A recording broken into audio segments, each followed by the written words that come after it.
ازيكم؟ يا رب تكونوا بخير وصحة وسعادة وراحة بال. كنت عند ماما بقى وقلنا نعمل طاجن فريك بالفراخ بطريقة ما فيهاش اي تعقيد وسهلة جدا.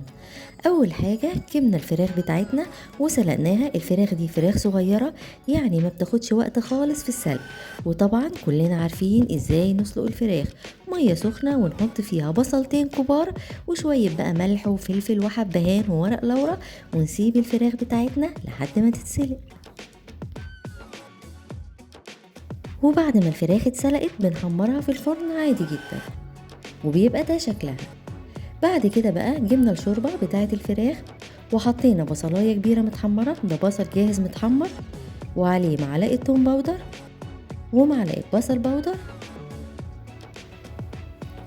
وهنسيب بقى الشوربة لحد ما تبتدي تغلي معانا كويس جدا. بنبقى بقى مجهزين الفريك بتاعنا، منقيينه كويس وغسلينه كويس، ونسيبه منقوع في مية مدة طويلة من 3 ل 4 ساعات. وبعد كده بنصفيه وبيبقى بنفس الشكل ده.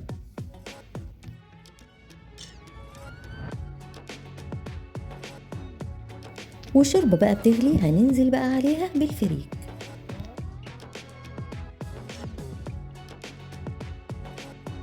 وندي بقى كده الفريك تقليبة. وبنفس طريقة تسوية الرز هنعلي النار عليه في الأول، وأول ما يبتدي يتشرب هوطي عليه النار خالص.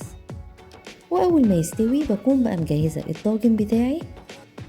ممكن تدهني الطاجن بسمنة أو زبدة، أو ممكن ما تدهنوش أي حاجة وتحطي بقى عليه الفريك بتاعك على طول. طبعا الفريك أنا سايبة فيه الكبد والقوانص بتاعة الفراخ. هفرد بقى الفريك في الطاجن بتاعي بنفس الطريقة وزي ما انتوا شايفين كده، وهو يكون لسه سخن.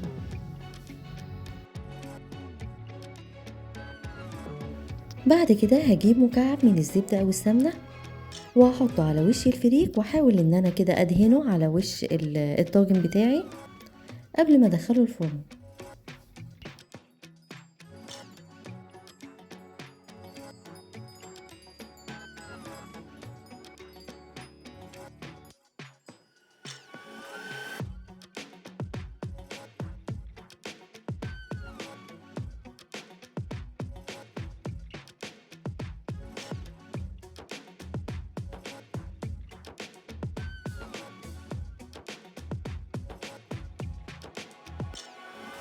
وبعد ما بندهن وش الطاجن بتاعنا بالزبدة بنحطه في الفرن لحد ما يستوي.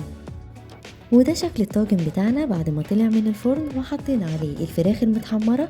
بجد شكله تحفة، اما بقى ريحته تجنن. ولو عجبكم بقى الطاجن الفلاحي المصري الاصيل ده ما تنسوش تعملوا لايك للفيديو، ولو القناة بتعجبكم تعملوا سبسكرايب للقناة وتفعلوا الجرس. وبس كده، باي باي.